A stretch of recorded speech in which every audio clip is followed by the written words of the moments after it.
of the Fuck Me Jeans. I just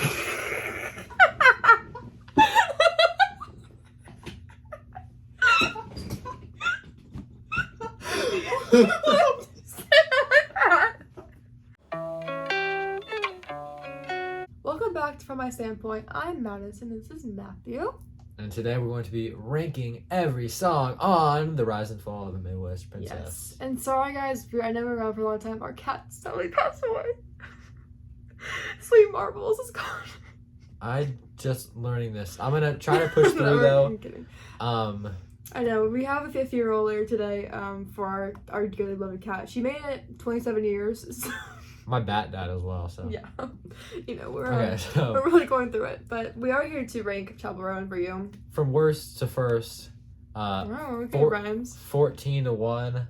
I say I start. You always start these. Yes, this is Rise and Fall of the Midwest Princess. As always, we're going to alternate our rankings here. Yeah. Starting off at number 14, for me, I have Naked in Manhattan. Okay. I thought you were going to go crazy with something I really like or something. It's just not as, it's not really important to the album. I do love this song. It's so fun. And it's such, it's a storytelling song. You can tell.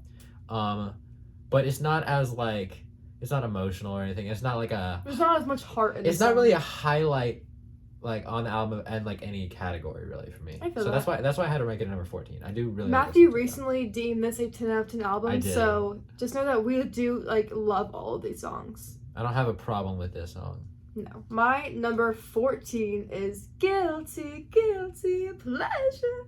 I just don't really pull for this song really. It's not really doing it for me. I do like it obviously, but it's just one that doesn't really stand out to me. The bottom ones here don't really stand out. And then there's some obviously that are so good in this album. That's what the album is for me. Something I don't really like. It's something I'm obsessed with. Well, I like them all, but something I don't like to listen to as much. You know what I'm saying? Mm-hmm. Anyways. I have Guilty Pleasure at 13. Just I just like the hook more than Naked in Manhattan. Yes. You get me guilty. It's just more catchy. Pleasure. I will play this song. But again, it's not important to the album really. I do think it's enjoyable. Yeah. I'm not gonna skip any song on this album, and it's a great beat as well. I do like the production, but yeah, it's not really a highlight for me at all. Okay. I guess it's a low light technically. Oh, I don't want to say that. Low light sounds so mean. All right. My number 13 is California. I recently have become more fond of the song as I saw an edit to Taylor Swift of the song. It went on one spot. That's legit. Honestly, it probably was gonna be at this spot anyway, but I've liked all the songs more recently because I'm just the more I pulled from this album, the more and more I like it. It's a grower. It's really great. Every time I listen to it, I'm like, yes, girl, yes, even more. So this song is really good. It's just about the whole experience of she thought she was gonna be everything. She wasn't for a moment in time. Now she is. Now she doesn't want to be anymore. But I do like this song. I have California number 12. It's grown up. It's not my favorite. It's not her best performance. You can tell she was still because this is the first song made on this album. This was a single that was released in 2020. Yeah. So you can tell she's not fully into it, but this plays in the album really well. How her mom says don't go to California, all this stuff that really plays into the concept of the album. Some of the themes. Yes. Yeah. So that's why it's number 12 for me. This is a song that I would feel needs to be on the album, even if it's not one of the best ones. Yeah, but not the best song, not the best single song on the album. Yeah. All right, we're at number what? 12. Number 12 for me is Coffee. This is a song I don't listen to that much, but when I do, I'm not mad at it. It's not when I'm turn this off. Not that I'm like that for any of them. I love them, but it's good. It has good emotion in it.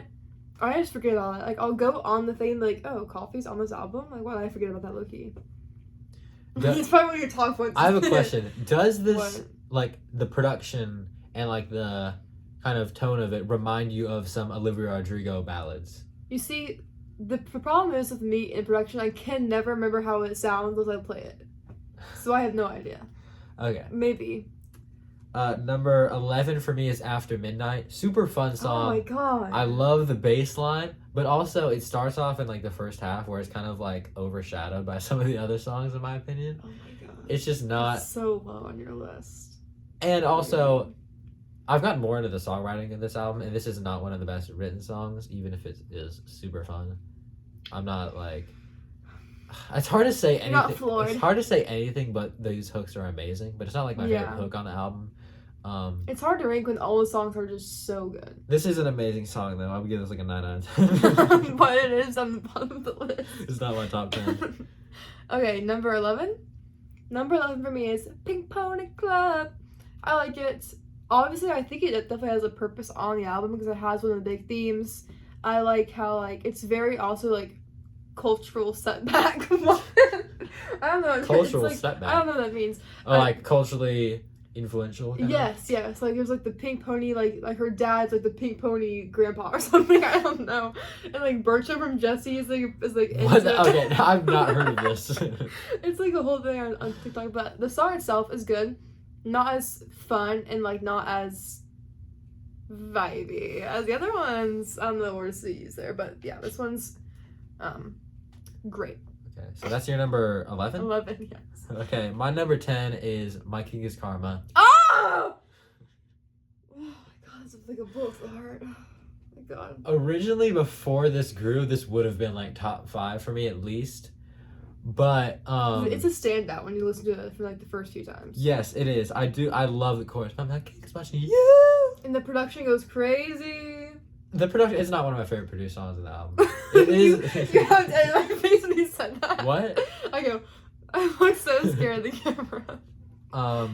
I love the hook on this though. I just love every hook. I have nothing bad to say It about is. this album. This is like a song that like you know how that one clip of Olivia Rodrigo like takes the my friends like breaks the camera lens. This song you could so break a camera lens with like my kink is karma, break a camera lens. Anyways, are you done with that one? Yeah. Okay, my number 10 is Naked in Manhattan. Okay. It's just fun. It's more fun than the other ones I put below it, and that's really the only reason it's up there. Like the touch me. Like that's so fun. All I'm gonna say about that. That's all I say. That would be the best song in many albums that I've listened to this year. Yeah. That would be like a saving grace. It would Okay, save Dua Lipa. Save Dua Lipa. I don't know if that'd be the best song on Dua Lipa's album. Maybe. I couldn't name any other ones. That's a weird discussion. Number 9 for me is Hot to Go. It was originally like my favorite on the album. I've grown off of it just because like the lyrics are not like special. Yeah. But it is iconic. You iconic. can't deny how like amazing this song is, even if it's not like it sticks out more as a single song than as a part of the album. Really. Yeah. Like I'd rather I enjoy it more like when I'm listening to like different artists like in the car than I'm like when I'm listening to the whole album. I'd say. But it is super fun. You got to do the dance every time. Oh, of course. And got to dance. what's it take to get your number? What's it take to bring you home? Okay. Number 9 for me is Phenomenon. I love the song. This one and number 8 are really back and forth on. This one, I don't know really why it's lower than the other ones. I couldn't tell you at this point. It gets really hard to like distinguish why I did it, but I guess it's just like the lyricism on this one is probably not as good as some of the ones I put above it for me personally. That's why, I guess. What number are we at? 8 now? Yeah. Number 8 for me is Coffee, a bit higher than Madison Had It. It's just like top tier writing on this album. I love how like you go out for coffee, you're never really with someone else, you're never really going out for the coffee. But now she is. And I just love the songwriting, and it does remind me of a Olivia Rodrigo song, how the pianos and then the guitars build into it. Her voice, really enjoyable. After this, every song is a 10 out of 10 Cause to me. if we had wine. Okay, where are we at? Number 8. Number 8 for me is Hot to Go. I only put this above Phenomenon because it's just so iconic. But also, I wonder if it didn't have the dance, would it be very iconic? I wonder like what our position would be on this in like 5 years. I think it would be quite lower if it didn't have like the whole dance and the whole thing with it, because like HOTTOG, I'd be like, okay, girl, what are you trying to do? But if it was like a deep cut, it would kind of stick out like a sore thumb. I can understand that, but like I couldn't see this as a deep cut. Like this is a hit. Yeah, but it is just so iconic, and it's like I hear the song and I watch that commercial, the dogs in Target. Whenever we watch football, it's like this commercial of like dogs in Target, and this song just is on in the background. I'm like, hey, it's everywhere. What have we done as a society? It's like dogs like raiding Target. It's a great commercial, and this is a great song. Madison, what have you been listening to recently? Recently, I've been listening to "Take It Out on Me" by 1000 Foot Crutch. Don't ask how I found the song. It was like a random playlist I found. But I just like liked it. It's like a rock song. I said to Matthew, he's like, "What is this? And why are you sending it to me?" I was like, because it's so random. Like, I don't know who these people are, but the song kind of eats. with no context, she said this to me on like a Tuesday. I listened to it and I was like, okay. It was like 3 a.m. He was like, I was like, Yeah, I was sending like- the link to the song on Okay. Spotify. Did you listen to it though? Yes, it's decent, but like, It's just like a little rock, and it's like with headphones on, and you're bumping it, it's not bumping bad. that. Okay, Matthew, what about you? I've been listening to "Cry for Me" by Magdalena Bay. I speak about this album like when it came out, but like I didn't have a specific song because I heard it like once. But it is my second favorite album of the year now, and "Cry for Me" is definitely the best song on this album. This is probably the best produced song of the year in my opinion. I'll speak more about this like when we get to our end of the year list, but it evolves like two different complete parts. This sounds so crazy. There's like dashing piano bits throughout. and, like, Dashing, what does that mean? Like it going like up like or kind down? of like kind of like that nice with little piano. noise there. And like her like it kind of grows like at the end of the song. I love that song so much. Great song to scream. My number 7 is Super Graphic Ultra Modern Girl. Maybe my favorite produced song on the album. It's like crazy. Like I picture like an alien listening to this song and be like, oh yeah. La la la la la la. I love the fuck me jeans. I just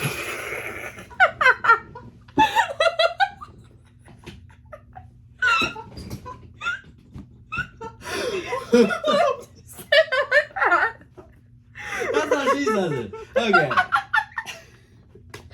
My face is so red. Oh my I realized that mistake right after I said it. I was like, what the hell did I just do? Oh my god. Amazing song. 10 out of 10. Just go. Number 7. Number 7 for me. I did have to go last, right? Yeah. Red Wine Supernova. Very fun song, very catchy lyrics. It's a great song. I don't know what else to say about it. That's all you have to say? That's all I'm saying. I'm confused after that experience. Okay, number 6 for me is Casual. Super trippy ballad. Super like Trippy. it kind of is. When the chorus hits, it's like very expansive kind of. In the bridge. It's a very like 2024 emotional song. Yeah. Like this song, if this came out like 10 years ago, I'd be like, oh, this was ahead of its time. The writing. Yeah. And I no one's eating each other out in the past year. Yeah. 10 years ago. That's a new Your thing. mom advised me. Yeah, yeah. No one did that. No one before. did that 10 years ago. No, it's a new concept. She actually influenced it. She actually invented that. Yeah. So. Pastor Seats did not even exist until this song. Yeah, I forgot about that. Maybe we should have it at 1. Yeah. It invented. It didn't invent pastor seats and lesbians. I guess. Anyways. It also didn't invent houses on Long Beach. Oh, Exactly. shoot. Maybe this is the best song of all time. Maybe This it is. invented like 4 different. This should be like, on Mount Rushmore instead of like his ugly presidents. Put like Chapel Roan on there Put instead. this song. Because she invented cars. What? Okay, go. Okay, number. I'm dying a little bit. Number 6 for me is Super Graphic Ultra Modern Girl. Yeah. Fun song. This one and After Midnight I just play because they're kind of similar vibes and they're very fun. They're like, I'm not gonna talk about the After Midnight yet. I forgot. I haven't done that one yet. Oh, it's up there. Don't worry. What? That's why it's number 6 because of that. By the way, this one and up are all 10s out of 10s for me. Starting now. Number 5 for me is Feminine Phenomenon. It's just an iconic intro. It's like the very perfect. It's iconic. the perfect intro for this album. And when she yells at like the band, iconic. Dude, keep my song. I love the intro to this. I love how the verses and the chorus like don't really match at all, but it fits so seamlessly with the with kind of the transitional pre-chorus. I love the lyrics on this song. I think it's a great written song, and it's top 5 for me. I think it's an amazing intro. Awesome. Number 5 for me is Casual. Again, I don't have much to say because we already kind of covered it together, but it's like a great song. The passion, the emotion, the rage in the song, the lyrics are great. The bridge is great. It makes you want to like scream, makes you want to hate an ex, even if you don't have an ex. This was both of our favorites after our first listen. I think. Yes. Well, because this is the one song I really knew first listen. Really? And then it's changed too. You'll see. My number 4 is Picture You. My favorite vocal performance from her. Gorgeous. such a gorgeous song about such a non-gorgeous topic. But I do like how it kind of offsets. Like, it's a absolutely beautiful song about masturbation. We have some great songs on masturbation. That one, Guilty as Sin, you know. It's a new theme with pop girls. Masturbation is really in now. Like she normally when you think of like a horny subject song, you're really trying to get like that catchy, fun vibe. She's going like these acoustic guitars, and it's like, and her voice is like, oh yeah, you know what I'm talking about? What's it called? Like the vocal flip. Yeah, so good. Yeah. Are you done? I'm so scared to say half of the things. You're really bringing us down now with that voice. When I picture you. Okay, number 4 for me. Why is it like messing me up? Is Kaleidoscope. Kaleidoscope's so good, and these next 3 were like all basically tied for me. Kaleidoscope was so good. It's so emotional. It's such a great ballad. The vocals eat. The lyrics so good. The emotion is just so present in the song, and you can really hear it. And you know, it's so good. And it's very creative. I never heard a song like really love in Kaleidoscope. Yes. That's my number 3, so I can just talk about it as well. I think it's the best written song. All of the lyrics, literally, you can dive into these lyrics as even just a single song. I do think it fits really well in its place on the album. Kind of like in the first half where it's a lot of bangers, and then there's also like coffee. No, this is like middle of the album. I think. I don't know. It's relatively short album. It's not long, but I do think it's her best written song. I love how her vocals go up in the chorus, and I just think through and through, this song is up there for the best. Your top 2 that like really surprised me. I just didn't realize like what they are. I'm like, what? This is not what I thought. Okay, my number 3. Oh god, I'm like questioning this right now. I'm switching it. My number 3 is Picture You. I had this one at number 2. I'm switching it up. Picture You. It's great. Again, I talked about like the vocal flips, the whole like aura around the song is so like, I feel like I'm in this like foggy lavender haze like room. You know, and it's playing. It's very like ethereal. It's great. Listen to it. That's all I have. Listen to this album if you haven't. Please do. Like, we're rating that right now. Please listen to this album. Okay, now we're down to our top 2. So I'm gonna say my top 2 in alphabetical order, not to give any hints. Okay. I have Pink Pony Club and Red Wine Supernova as my top 2. Crazy top 2. That's not what I thought it was gonna be. Pink Pony Club, I think, plays into the album the best. How it plays off California, how she was originally this pink pony girl, and now her mom's seeing her at all these clubs, and now, but she's so big now that there's the Pink Pony Clubs. I think it's super fun, super catchy, but also has the production, and then you can dive into lyrics. And Red Wine Supernova is, I was shocked the first time I heard this, how it like super fun, like kind of not live production all on the verses, but the verses are amazing, and then it breaks into this acoustic like kind of chanting chorus, and it's like the most beautiful like song. Baby, why don't you come over? Red Wine Supernova. Anyways, my number 1 is Pink Pony Club. What? I just think it's like the best at everything. That was the bottom like a few weeks ago. It was. This song really like a few months ago. That was this insane. Song really grew up. It really clicked for me. Like I really understand this, and it's like perfect at everything. It's like it does everything well. That's crazy because you ranked that so low, like maybe 3 or 4 weeks ago. Insane. Okay, time for my top 2. My top 2 are Picture You and My Kink is Karma. So wait, no, it's not. It's After Midnight and My Kink is Karma. I mixed up because I switched those last minute. Okay, so After Midnight, we'll start off with After Midnight. That intro alone, that like I have to play it for you guys because like it's so good. Like I love it. Listen to it. Ready? I need you guys to really like put on your earbuds for this. It's just a growing bass line with like I don't know. It's so good. And it's, my mama said nothing could happen. What did I song at 11? 11. Crazy. I want to go to a club just to play this song and like get hyped because this song is so fun. Again, it ties in. Her mom is such like a present theme. That's how like her mom is so like, girl, don't do this, don't do this. And this song also plays into that. but also it's like her growing as a person, like away from her parents and like their expectations, and that's like also That's really. why Pink Pony Club might be the best song. Oh my god, the song is it's just so fun because after midnight it's so fun. It's catchy. It's everything I need to be. Okay, that song. Then we have My Kick Is Karma. So, just say it's number one. And it's number one. Everyone knows this. You guys probably already heard this. My Kink is Karma is so good.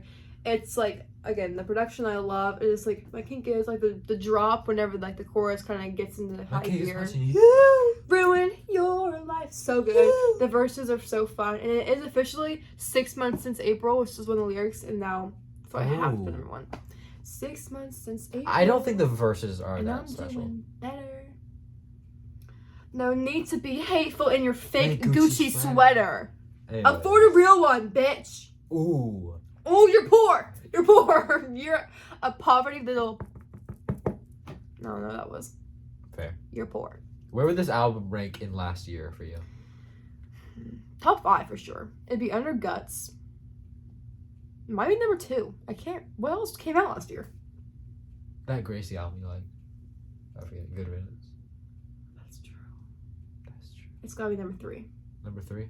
I can't think of any other album that came out last year though, honestly, that I listened to. Okay. That is our ranking of the Rise and Fall of the Midwest. Real quick, where would Good Luck Babe give its a range? Oh, okay. Let me look. I would say it would be my least favorite. It's like I don't why? love Good Luck Babe. It's good, but it's not like great. Good Luck Babe. I think I would put it above Red, White, Supernova and below Super Graphic Ultraman Girl. So number 7. It would be number 15 for me. Wow, that's crazy. Thanks for watching, guys. Let us know how you like this album down below. If you hated it, unsubscribe and then watch the video. What's your favorite and least favorite song? Yes, and we will attack you if you're wrong, because you probably are. This is like an album that we both love. I think for very different reasons. It's apparent. Like, well, yeah. We have a weird story about this album. I remember when this album came out, people like talking about it. I listened to like a few songs off of it, but she like once she started getting popular, Mass and listened to this whole album and like really liked it, and she told me to listen to the full finally thing. I had a good recommendation. I know that this was a banger recommendation. I liked it. I think I gave it a 7 at first, like the first time I fully heard it, and I was. And then we started playing it like never really playing video games or whatever, and then it slowly crept up both of our lists of albums. And for me, I saw Olivia Rodrigo when she like her opening night on the Guts tour, and Chapel opened for her. And so I was like, okay, this girl, she has some potential. So then I dived into her music as she was getting big. Loved the album, and that's the little events schedule. That's the story. That's a story, pal. We came to love Chapel Brown. Yeah. Anyways. Thanks for watching. Please. Fuck me, jeans. God, that was iconic. I need that like printed out on like a tweet thing on my room. All right. Love you all. Peace and love.